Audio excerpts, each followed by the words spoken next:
Шулай ук бер мөһим мәсьәләне әйтеп китәсе килә тагын. Кеше авыр хәлдә ятканда үзенең киләчәк тормышын да кайгыртырга тиеш икән. Киләчәк тормыш ул ахират дигән сүз. Адәм баласы бу дөньядан киткәч, аның тәнен юалар, кәфенлиләр һәм зияратка алып барып җирлиләр бит инде. Менә әгәр дә игътибар иткәнегез булса, шушы кешене җирләү рәвеше, юу рәвеше, кәфенләү рәвеше ул төрле җирлектә төрлечә башкарыла. Менә бер авылга барып, мәсәлән, шушы кешене озату чарасында катнашсаң, күз алдында бер күренеш була. Аннан соң икенче авылга барып, шундый ук кеше озату чарасында катнашсаң, бу авылда бу чараны бөтенләй икенче төрле үткәрәләр икән. Димәк, төрле җирлектә төрлечә үткәрәләр менә шушы озату чараларын. Ә инде кеше авыр хәлдә ятканда, тәү чиратта ул киткәчтән аны ничек дөрес итеп юырга, ничек дөрес итеп кәфенләргә һәм ничек дөрес итеп җирләргә икәнен якыннарына, балаларына аңлатып калдырырга тиеш. Дөрес итеп дигән сүз ничек ислам дине куша. Ә без беләбез, ислам дине ул Аллаһ субханаһу ва тааляның китабы, Коръәни Кәрим һәм пәйгамбәрбез саллаллаһу алейхи ва саллямның сөннәте. Менә пәйгамбәр саллаллаһу алейхи ва саллям бу дөньядан киткән кешеләрне ничек юарга кушкан, ничек кәфенләргә, ничек җирләргә кушкан, адәм баласын без дә шулай ук кына җирләргә тиешбез икән. Ә без бүген игътибар итсәк, менә кеше җирләү чарасында бик күп төрле күренешләр белән очрашасың бит инде. Кайсы вакыт хәтта менә шушы мәеткә карата бөтенләй ислам динендә булмаган гамәлләр дә эшләнелә менә шушы мәеткә карата. Һәм туганнары да, якыннары да уйларга мөмкин, менә без шушы гамәлне аңа карата эшләгәннән соң аңа файда була дип. Ләкин алар белмәү аркасында, гыйлем булмау аркасында менә шушы гамәлне эшлиләр дә киресенчә ислам динендә булмаган гамәл булгач, ул мәеткә файда китерми, киресенчә зыян гына китерә бит инде. Менә шуңа күрә дә адәм баласы да соңгы мизгелләрен яшәгәндә шушы хәлләр аның белән дә кабатланмасын өчен аңлатып калдырырга тиеш үзенең якыннарына, балаларына. Мине бары тик дөрес иттереп юасыз, кәфенлисез, җирлисез. Шушы әйберләрне алдан ук кайгыртса адәм баласы, шулай ук ул киткәннән соң менә шушы чараларны үткәрү җиңелрәк булачак бит инде. Һәм үзенә дә мәетнең файда киләчәк, Аллаһ субханаһу ва тааля теләсә.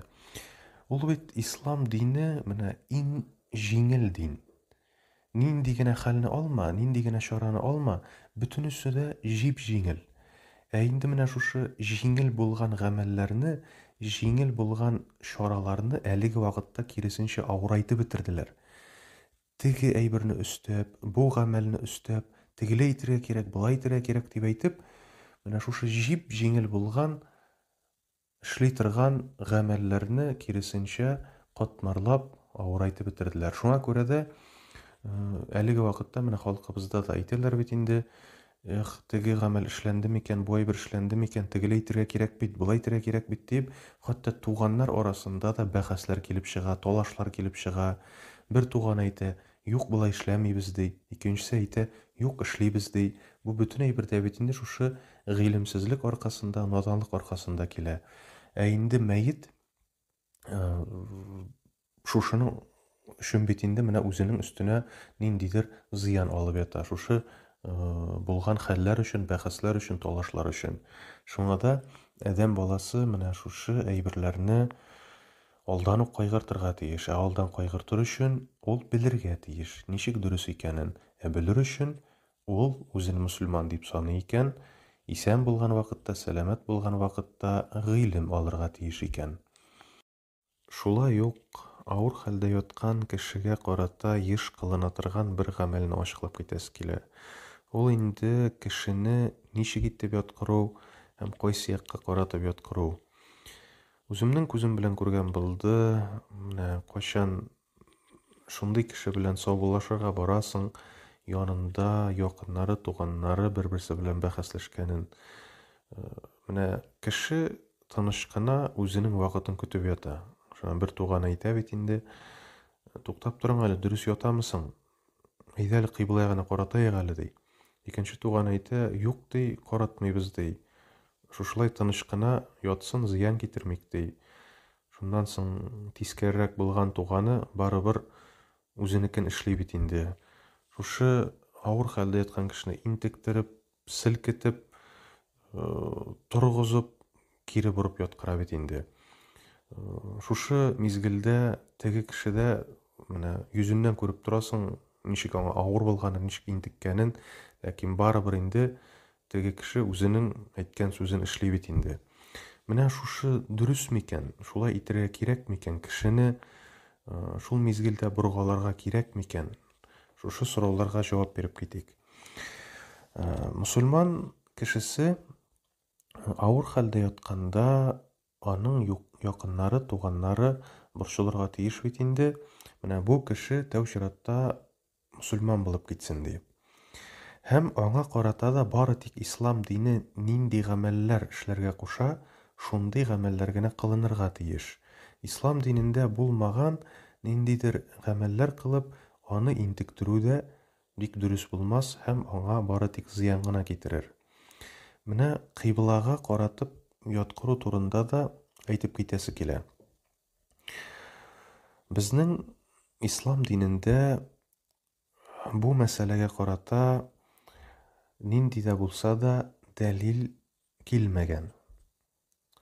Дәлил килмәгәчтән бу гамәл ислам динендә булмаган гамәл булып санала бит инде. Безнең пәйгамбәрбез саллаллаһу алейхи ва саллямның шундый сүзләре бар. Кем мин эшләмәгән эшләрне эшли ди, ул эш кабул булмаячак. Яки кире кагылачак ди. Менә әгәр дә нинди дә булса гамәлгә, халык төрле гамәлләр кыла бит инде.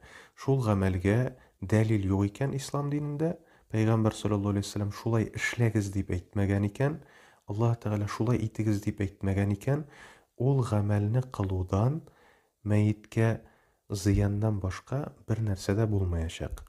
Менә шуңа да әйтеп киттем, үз күзем белән күргәнем бар дип, ничек шулай ислам динендә дәлил булмаган гамәлне эшлим дип, шул тискәрелеген күрсәтеп, менә шушы авыр хәлдә яткан кешене интектереп, аңа зыян китереп, шулай бурып яткырганнарын әйтеп китергә булдым. Шундан чыгып без әйтәбез инде, менә тагын бер кабатлыйбыз. Ислам дине ул бик җиңел дин. Аны өйрәнсәң, гыйлем алсаң, белсәң.